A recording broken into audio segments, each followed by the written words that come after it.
स्वागत आपका। मैं हूं योगेंद्र। आप देख रहे हैं हमारी विशेष पेशकश खास खबर में उम्मीदों का बजट। ये इंटरिम बजट है। बजट में घोषणाएं ज्यादा होंगी, कितनी धरातल पे उतर पाएंगी ये कहना बहुत मुश्किल है, क्योंकि इंटरिम बजट और ये हर सरकार ही करती है। जैसे ही जो साल आप फाइनेंशियल ईयर कंप्लीट करने के लिए जाते हैं तो वोटर एन अकाउंट कहें, लेखानुदान कहें या फिर अंतरिम बजट कहें, अपने अपने हिसाब से कहा जाता है। स्टेट्स में इसे लेखानुदान कहते हैं, केंद्र में अंतरिम बजट कहते हैं। तो ये होने जा रहा है और इसमें घोषणाएं की जाएंगी। उसकी वजह साफ है कि कुछ दिन बाद ही लोकसभा के चुनाव होंगे और लोकसभा चुनाव को ध्यान में रखते हुए ये भी कहना लाजमी होगा कि ये चुनावी छाया का बजट होगा। निर्मला सीतारमण जी लेकिन इस बजट को पेश करके एक रिकॉर्ड जरूर कायम करेंगी। मोरारजी देसाई, उन्होंने 6 बजट कंटिन्यू पेश किए थे, उस रिकॉर्ड के बराबर पहुंच जाएंगी। और ये निर्मला जी दूसरी ऐसी फाइनेंस मिनिस्टर होंगी, महिला में तो खैर रिकॉर्ड कायम हो ही गया, लेकिन ऐसी देश की दूसरी फाइनेंस मिनिस्टर होंगी जो लगातार 6 बजट पेश करेंगी। खैर, मैं 2 चीजें देख रहा हूं मोदी साहब की जो स्पीच पिछले दिनों देखने को मिले। मोदी की गारंटी, एक तो इसको गारंटी को लेकर के बहुत सारी चीजें आपको गारंटी के रूप में दिख सकती हैं।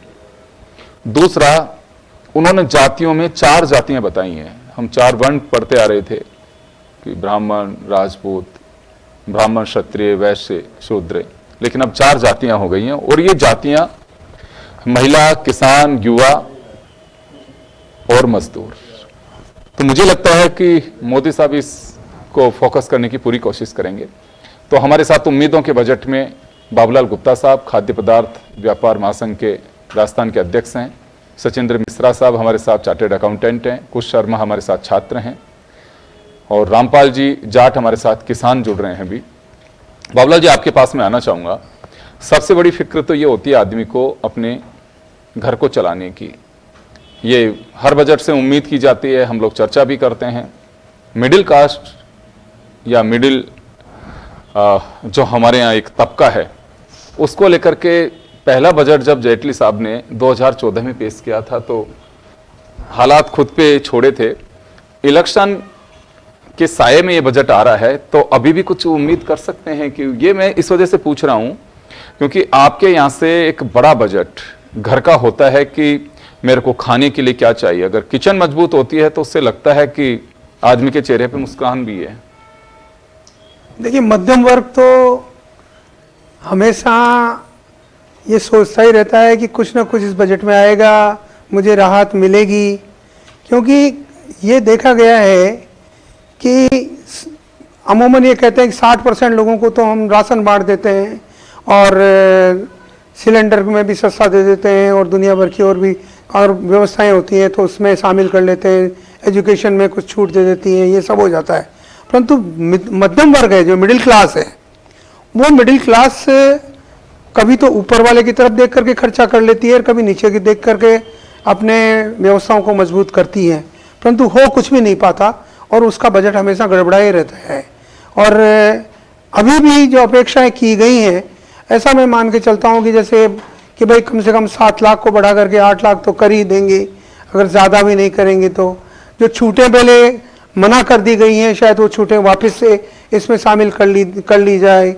और जैसे अपने जो शेयर वगैरह हैं, इनके जो टैक्स वापस चालू कर दिया है, शायद उसमें उस टैक्स को कुछ रिलैक्सेशन देने की बात की जाए या उस टैक्स को वापस से लेने की बात की जाए, क्योंकि उसकी छोटी छोटी पूंजियाँ होती हैं और उस छोटी छोटी पूंजी को वो अपना संजो करके उसमें घर खर्च भी चलाना चाहता है और आने वाले टाइम पर अपनी परिस्थितियां अगर मान लो कोई मजबूरी की होती हैं तो उसी में उसको भी निपटना चाहता है। तो कुल मिलाकर ये कहा जा सकता है कि एक तो उन्होंने ये अपेक्षा की है।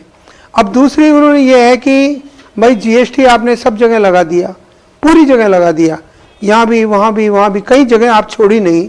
सर्विस करो तो उस पर भी लगा दिया, काम करो तो उस पर लगा दिया, माल कोई चीज़ खरीदो बेचो उस पर भी लगा दिया। अभी सबसे बड़ी बात और कर दी कि खरीदार पर भी टीडीएस और बेचवाड़ पर भी टीसीएस, वो 1.1 और तो करोड़ों रुपए, अभी हजारों करोड़ रुपए सरकार के पास में इकट्ठे हुए हैं, परंतु इस पर भी ये सोचा जा रहा है कि शायद हो सकता है ये तो कम से कम हटा ही लें, अब तो इसकी आवश्यकता नहीं है और समझ भी यही कहती है कि जब आप लेनदार और बेचवाल और क्रेता और विक्रेता दोनों अगर मान लीजिए आपके रजिस्टर्ड हैं, तो फिर काहे को आप ये TDS लगाते हो और काहे को आप TCS लगाते हो, परंतु फिर भी लगाया ही है और चालू है। और हजम मैंने जैसे कहा कि हज़ारों करोड़ रुपया इसमें इकट्ठा हो रहा है। अभी एक बात और सोची जा रही है, शायद सरकार ऐसा करे कि GST काउंसिल को सारे पावर्स दे रखे हैं, परंतु एक पावर सरकार के पास में है कि जैसे 17 है, 16 है, 18 है, इसके मिसमैच जो खड़े हो गए हैं, उन मिसमैच को वो एमनेस्टी स्कीम ला करके उन मिसमैच को रिलीफ दे सकते हैं। उसमें पेनल्टी माफ कर सकते हैं, ब्याज माफ कर सकते हैं। ये पावर सरकार के पास में है। अगर ये करते हैं तो बड़ी राहत की खबर हो सकती है। ये बिल्कुल अगर करते हैं तो बहुत बड़ी राहत की बात क्योंकि व्यापारी आगे बढ़ करके एमनेस्टी स्कीम के तहत एक राहत ले सकता है और रेवेन्यू या टैक्सेस जो भी होंगे, क्योंकि नहीं तो लिटिगेशन में मामले चले जाएंगे। आप भी लोक अदालत लगाते हैं, उसका मोटिव यही होता है कि ज्यादा इस तरह के लिटिगेशन सॉर्ट आउट हो और वर्षों से चल रहे मुकदमे खत्म हो। इसमें राजस्थान और भारत की बात करें तो हजारों मामले, हजारों नोटिस दिए जा चुके हैं, हजारों नोटिस जा चुके हैं। और इसी तरह से ये सर्वे वाली बात है, सर्वे में जैसे ही सर्वे करते हैं वो चार्टर्ड अकाउंटेंट यहाँ बैठे हुए हैं, धारा 167 है, वो उसको प्रिवेल करते ही वो कह देते हैं कि ये आदमी तो चोर है। अगर इनकम टैक्स में भी ये प्रावधान नहीं है, उस आदमी का माल सीज कर लेंगे और उसको चोर घोषित कर देंगे। तो हमने ये कहा कि भाई ये इस तरह के जो सर्वे और सर्च आप करो, आपका काम है, मना नहीं है, परंतु इस तरह की जो सर्वे और सर्च है तो शायद इस पर भी कुछ ना कुछ विचार चल रहा है, सोच चल रही है। आपके पास में आना चाहूंगा। देखिए, एक तो एमनेस्टी स्कीम को लेकर के अक्सर ये बात उठती है कि छोटी छोटी चीजें हैं जिन पे चक्कर लगाने पड़ते हैं दफ्तरों के, तो लगता है कि सरकार को वास्तव में व्यापक स्तर पे इसे सॉर्ट आउट करने के लिए बड़ी राहत की बात है। अगर मान लो सरकारी डरे में किसी ने पेनल्टी लगा भी दी तो उसके पास में ऑप्शन ऑफ कोर्ट जाएगा, वर्षों तक आपका पैसा तो ब्लॉक हो ही रहा है, जिस दिन फैसला आएगा उस दिन देखा जाएगा। कोर्ट जाने के लिए उसको 20% वहाँ जमा कराना पड़ेगा ना इमीडिएटली, तो वहाँ पर उसकी वर्किंग कैपिटल इन्वॉल्व हो गई। हाँ, तो इससे बढ़िया गवर्नमेंट अगर एमनेस्टी स्कीम लेके आती है तो लगता है आपको कि टैक्स से जुड़े बहुत सारे मामले सॉर्ट आउट होंगे। यस, बिल्कुल होंगे, डेफिनेटली करना चाहिए इस पे। बिल्कुल एमनेस्टी स्कीम बिल्कुल डेफिनेटली होनी चाहिए। और एमनेस्टी स्कीम जो अभी जिस पर्पज से उन्होंने बताया वो तो होनी ही होनी चाहिए, लेकिन साथ में जब एमनेस्टी स्कीम का अपन एडवांटेज उनको देने की कोशिश कर रहे हैं तो वो पूरा एडवांटेज दिया जाए। उस केस में ये नहीं हो कि उनको जो आईटीसी है वो अवेल करने के फिर उनको परमिशन नहीं दी जाए। ITC amnesty scheme with the availment of ITC वो मिलनी चाहिए एक्चुअली, तब जाके वो एक्चुअल एमनेस्टी स्कीम है। बिल्कुल, बेनिफिट तो तभी मिलेगा, अदरवाइज तो क्या फायदा, आईटीसी वो उधर से आईटीसी लूज कर जाएगा। That is the point. जी, दूसरा एक इनकम टैक्स को लेकर के मध्यम वर्ग जो है वो लगातार ये डिमांड करता आ रहा है। पहले तो इसमें कहीं संदेह नहीं है, जब मोदी साहब बजट भी नहीं था, मोदी जी जब बने थे उस वक्त हम लोग चर्चा कर रहे थे तो ये था कि इनकम टैक्स को लेकर के उनका बड़ा एक ध्यान रहेगा और लगता है कि उस पर फोकस करेंगे। लेकिन 9 साल निकल चुके, 10वां साल है और ये भी अभी कंप्लीट मई में उनका हो जाएगा। तो इनकम टैक्स को लेकर के कुछ करना चाहिए मोदी साहब को, क्योंकि एक बहुत बड़ा तबका उनकी ओर देख रहा है। देखिए, इनकम टैक्स में करने के लिए डायरेक्टली और इनडायरेक्टली बहुत स्कोप्स है। बिल्कुल, एक तो अभी एक कंफ्यूजन आ रहा है उसकी कंप्लायंस जो है कि ओल्ड रेजिम में इनकम टैक्स रिटर्न फाइल करूं कि मैं न्यू रेजिम में इनकम टैक्स रिटर्न फाइल करूं। न्यू रेजिम में अगर मैं इनकम टैक्स रिटर्न फाइल करता हूं तो मेरे को सर्टेन डिडक्शंस नहीं मिलते हैं एटीसी के अंतर्गत, और ओल्ड रेजिम में मेरे को एटीसी के अंतर्गत डिडक्शंस मिलते हैं। तो एक देश के जो बहुत महत्वपूर्ण मैन आवर्स हैं, चाहे वो चार्टर्ड अकाउंटेंट्स के हों, चाहे वो इनकम टैक्स रिटर्न फाइल करने वाले लॉयर्स के हों या जो एसएससीज के हैं, जनता के हैं, वो मैन आवर्स बहुत वेस्ट होते हैं। हमको 2-2 बार कैलकुलेशन करना पड़ता है कि मेरे को ओल्ड रेजिम में जाना है कि नए रेजिम में जाना है। जी। आपको वंस एंड फॉर ऑल जो भी स्कीम लेकर आनी है, चाहे वो ओल्ड रेजिम है या वो नई रेजिम है, उस एक रेजिम को लेकर आप आए तो हर एसएससी को उसमें आसानी रहेगी और वो यूनिफॉर्मिटी रहेगी। अभी होता क्या है कि अगर मैंने एक रेजिम को ऑप्ट करके दोबारा उसको उसमें से एग्जिट करता हूं और फिर दोबारा से री ऑप्ट करने का ऑप्शन लेता हूं तो वहां पर भी कई ग्लिचेज हैं, कई इश्यूज हैं। तो वो वाले फ्रेमवर्क से भी हमको मुक्ति मिल जाएगी। बिल्कुल, एटीसी का जो प्रोविजन इन्होंने किया हुआ है, आपने सही कहा कि 2 बजट पहले जी, जिसमें ये दिया था कि आप ओल्ड स्कीम से जाना चाहते हैं कि न्यू स्कीम में जाना चाहते हैं, लेकिन उसमें भी एक पेच फंसा दिया इन्होंने जी, कि उसमें बेनिफिट ऑलमोस्ट देखें तो सिमिलर सा है, कोई बहुत ज्यादा वो नहीं है, लेकिन एक कंफ्यूजन पैदा कर दिया। कंफ्यूजन है। तो वाकई आज भी कंफ्यूज नहीं लोग। देखिए आप समझा सकते हो, लेकिन वो कहेंगे कि नहीं साहब ये मेरे समझ में नहीं बैठ रही, क्योंकि आप कहेंगे भाई ओल्ड या न्यू बता, चॉइस आपकी है, मैं तो आपको बता सकता हूँ इसमें ये इसमें ये है। तो इसे और सरल किए जाने की आवश्यकता इसको सरल किए जाने की आवश्यकता है। एक तो इसको सरल किए जाने की आवश्यकता है, दूसरा इनकम टैक्स में जिस तरीके से फेसलेस वाली जो स्कीम है असेसमेंट की, वो बहुत सफलतापूर्वक चल रही है और उसका बहुत फायदा हुआ है एसएससीज को। इसमें मतलब हमको मोदी गवर्नमेंट को अप्रिशिएट करना चाहिए। एज ए सीए हम लोग जब देख रहे हैं तो पुरानी वाली जो चैलेंजेस थे, इश्यूज थे, प्रॉब्लम्स थी, जो प्रोफेशनल्स का टाइम वेस्ट होता था, डिपार्टमेंट में लाइन लगा के आप एओ के रूम के बाहर खड़े हुए थे, अब वो सारा काम मैं अपने ऑफिस से कर लेता हूँ और बहुत चीजें जो है बहुत सुदृढ़ रूप से, बहुत अच्छे रूप से चल रही हैं जी। लेकिन सेम स्कीम अगर जीएसटी में आ जाती है तो व्यापारी वर्ग को और प्रोफेशनल वर्ग को दोनों को बहुत लाभ होगा, क्योंकि वो जो सब्जेक्टिविटी है जो ऑफिसर एसेस कर रहा है, उसकी जो पर्सनल सब्जेक्टिविटी है वो खत्म हो जाएगी। उसको जो करना है वो ऑनलाइन असेसमेंट करके वहीं से वो आपका ऑर्डर पकड़ा देगा आपको। सही कह रहे हैं। जीएसटी ने अभी भी आप ये देखिए कि इन्होंने कहा हमने सारा ऑनलाइन कर दिया, आप रिटर्न ए फाइल कीजिए, बी फाइल कीजिए, सी फाइल कीजिए, ये कीजिए, सारा सब कुछ ले लेते हैं। लेकिन असेसमेंट अभी भी फेसलेस नहीं है और अभी भी आज की तारीख में भी ऑफलाइन, फिर आपको भेजेंगे, आप आइए, आप मिलिए, तो फिर मिलिए और आइए का मतलब तो सीधा सीधा भ्रष्टाचार है। तो फिर भ्रष्टाचार को, क्या ये भ्रष्टाचार माननीय सीतारमण जी को भी देखना चाहिए कि ये तो खुलेआम है, उसी तरह से है जैसे रेल के डिब्बे में टिकट बांटने वाला कार्यवाही करता है। तो ये तो देखना चाहिए ना। और उसमें सर सरकार को भी बहुत बड़ा लॉस है। अगर लेकिन मैं एक बात समझ पाता हूं कि मैं बहुत सारे व्यापारियों से इस मुद्दे पे मैंने बात भी की है। हर व्यापारी देखता है कि आज अगर हम पैसे देके या कैसे भी मैनेज करके, किसी फोन करा करके अगर मैनेज भी करते, डॉक्यूमेंट बोलता है। कोई भी व्यापारी चोर नहीं है, लेकिन पब्लिक की नजर में अच्छा देखो अब खुल रहा है इनका चिट्ठा नहीं खुल रहा है, आपका सिस्टम ऐसा है उसको मजबूर कर देता है। तो वाकई अब वक्त आ चुका है जब कानूनों को इतना सरल करने जा रहे हो, तो बजट के माध्यम से आपके पास में ये सेशन बहुत इंपॉर्टेंट है, इस पे गौर करना चाहिए कि हम सरल कर सके। पैसे हर आदमी देना चाहता है, कौन नहीं देना चाहता है, लेकिन आपके असेसमेंट से इसी तरह के हैं कि नीचे जिसको बना रखा है वो कागज ऊपर तक चला जाता है और कहते हैं कि नहीं साहब, फिर ये होता है कि अच्छा फाइनेंस से जुड़ा मैटर है, मैं क्यों इसमें हाथ डालूं।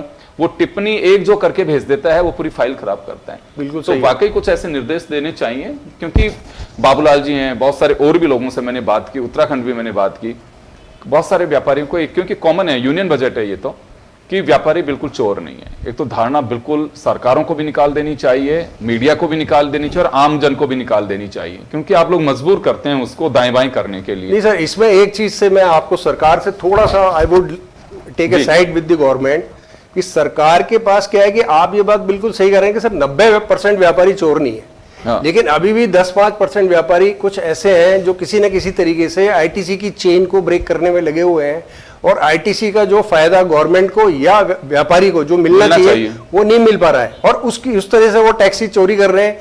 लेकिन सरकार के पास इतनी अच्छी अब इंटेलिजेंस पहुंच चुकी है, इतने अच्छे उनके पास सिस्टम्स डेवलप हो चुके हैं कि वो अल्टीमेटली उस चेन को पकड़ लेते हैं, बुद्धिजीवियों को। लेकिन अब हमको सरकार को इस बात में डिस्टिंग्विश जरूर करना चाहिए, दोनों के बीच में अंतर करना चाहिए कि जो 90% सही व्यापारी हैं उनके लिए हम क्या करें, और जो 10% चोर व्यापारी हैं उनके लिए हमें किस तरह से मानदंड बनाने। ये दो चीज तो डेफिनेटली अलग अलग रखनी नहीं, पर सरकार स्वयं ही, आप देखिए, पहले जीएसटी ऑडिट की बात कर लेंगे, फिर स्क्रूटनी की बात कर लेंगे, फिर कई सारे समन्स भेज देंगे, फिर आईटीसी मिसमैच को लेकर के समन भेज देंगे, फिर जीएसटीआर 1-3B का मिसमैच को लेकर समन भेज देंगे, ब्याज के नोटिस जो 100 रुपये के कम से हैं वो भेज देंगे, और इसी तरह से जो आउटपुट टैक्स का 100% पेमेंट है आईटीसी से करने का नोटिस, वो सर्च और उसमें खत्म कर देंगे।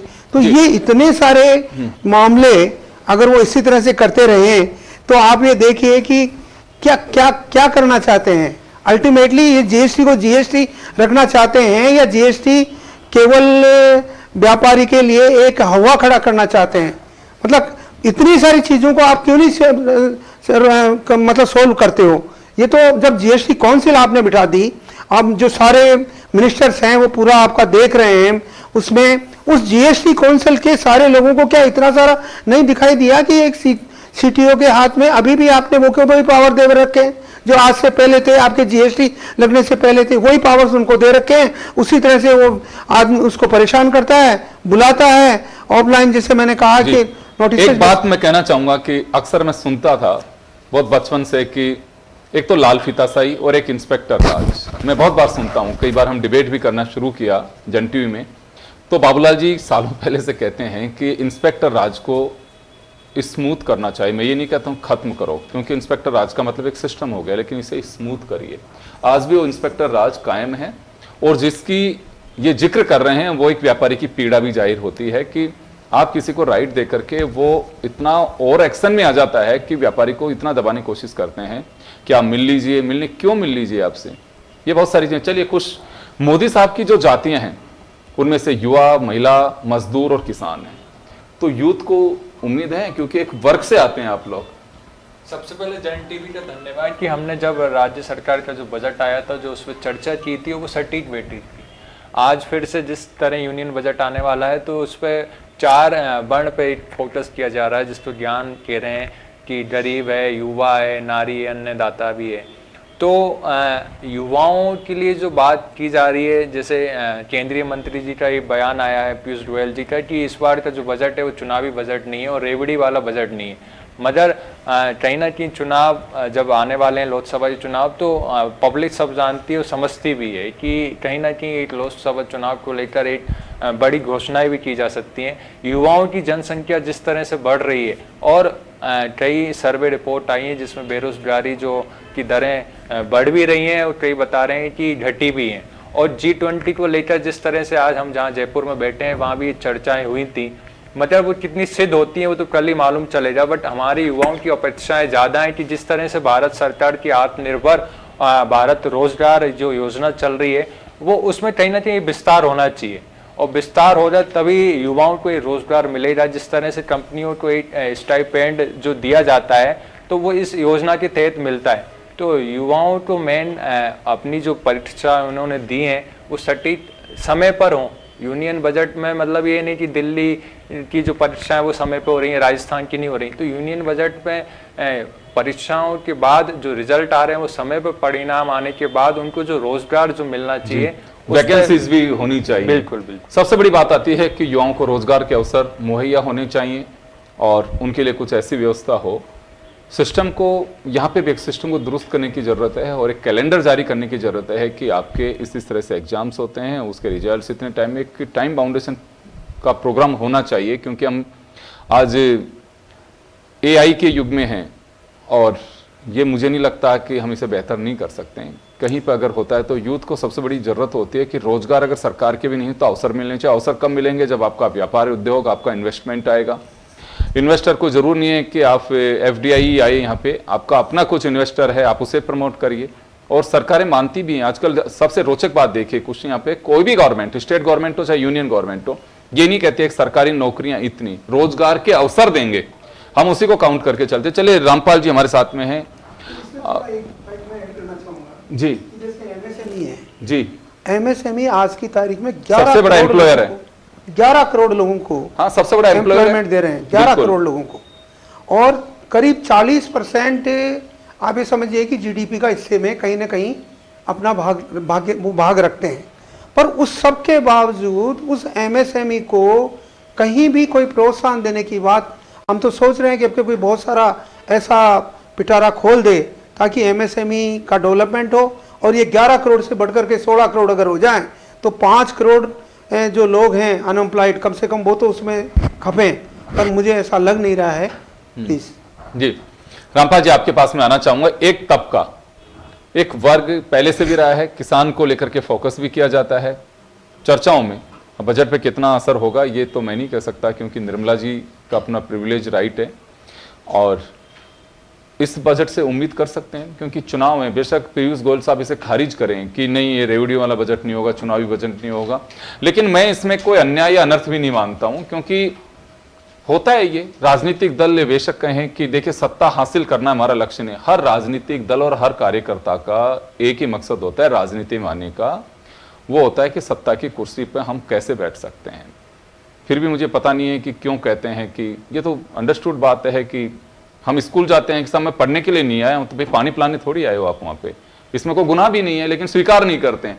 लेकिन अभी हम कह सकते हैं कि कुछ करना चाहिए सरकार को, या करने की स्थिति में है तो क्या किया जा सकता है?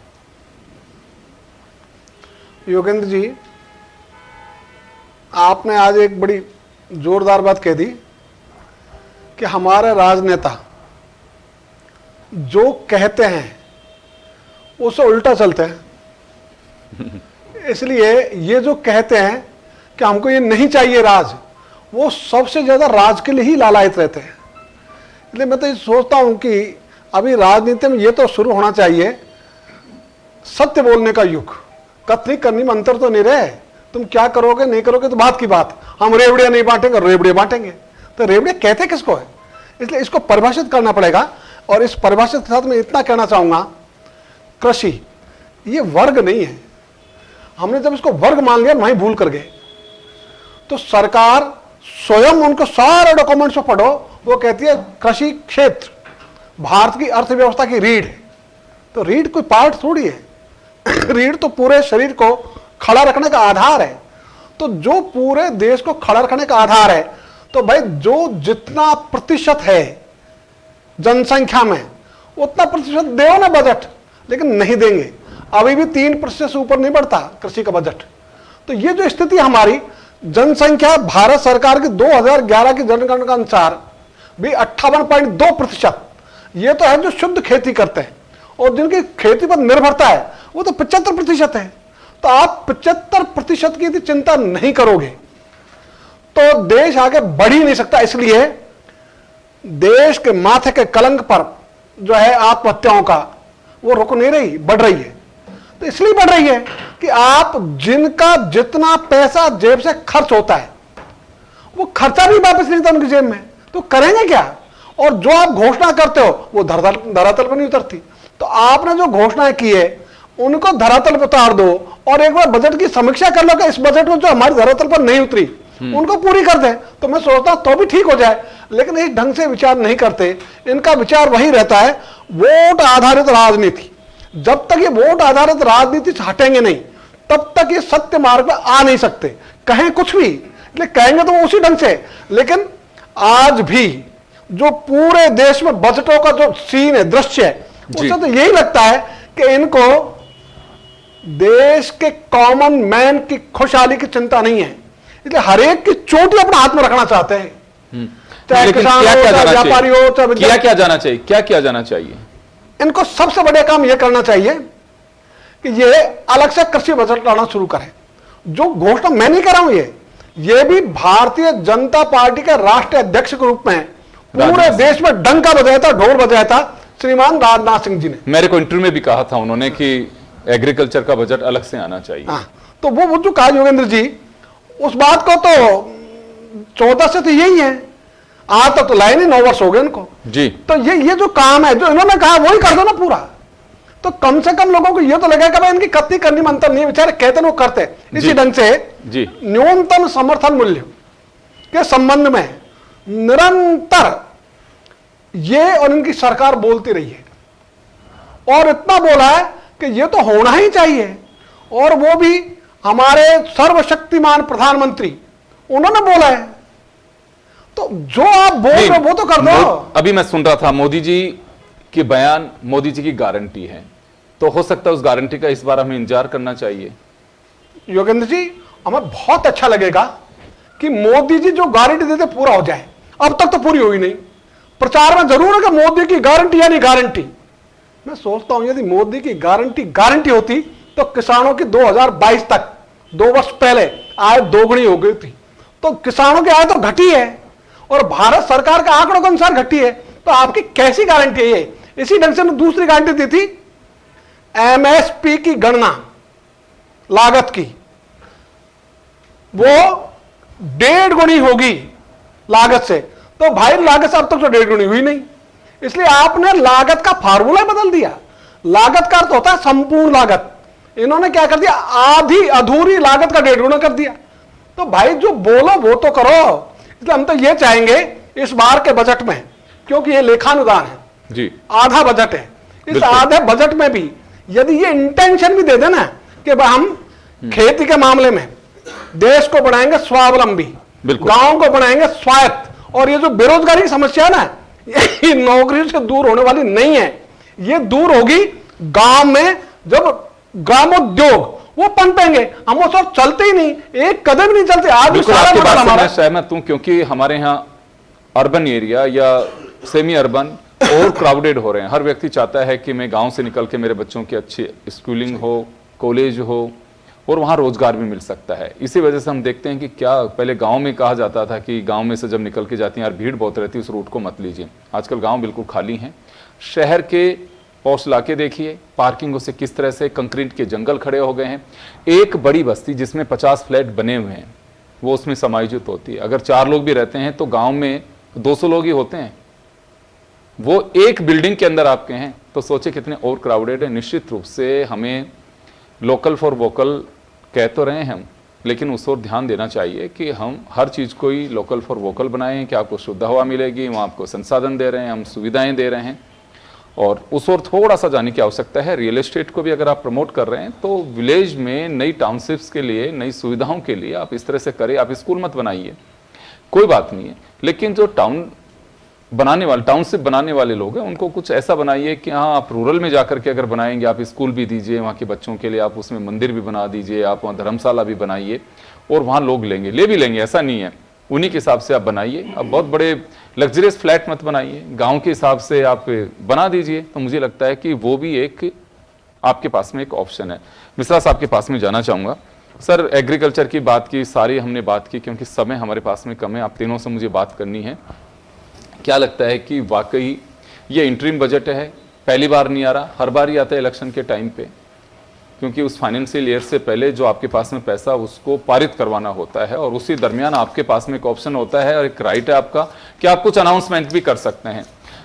एक तो सर मेरे को पेट्रोल डीजल के ऊपर काफ़ी उम्मीद है कि अगर वो उसको जीएसटी के दायरे में ले आए तो जैसा कि साहब ने कहा, फार्मर्स को भी बहुत, किसानों को बहुत फायदा होगा, क्योंकि वो डीजल सेट के थ्रू जो अपनी बिजली पैदा करके पानी जो अपने कुओं के थ्रू डीजी सेट के थ्रू दे रहे हैं, तो उसमें डीजल में उनकी काफ़ी बचत होगी। और बिजली के ऊपर भी अगर वो ले आएंगे, उसको बिजली को भी उसके दायरे में ले आएंगे, तो उसमें इंडस्ट्रीज़ को भी फ़ायदा होगा और बाकी सब लोगों को उसमें फ़ायदा होगा।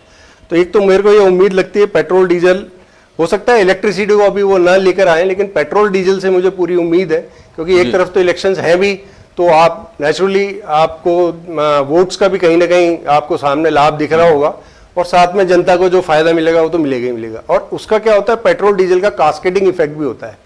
जो चीज़ें ट्रांसपोर्ट हैं, ये हैं, आपकी फल सब्जियां जब बाजार से इधर चलती हैं तो उनकी कॉस्ट बढ़ जाती है।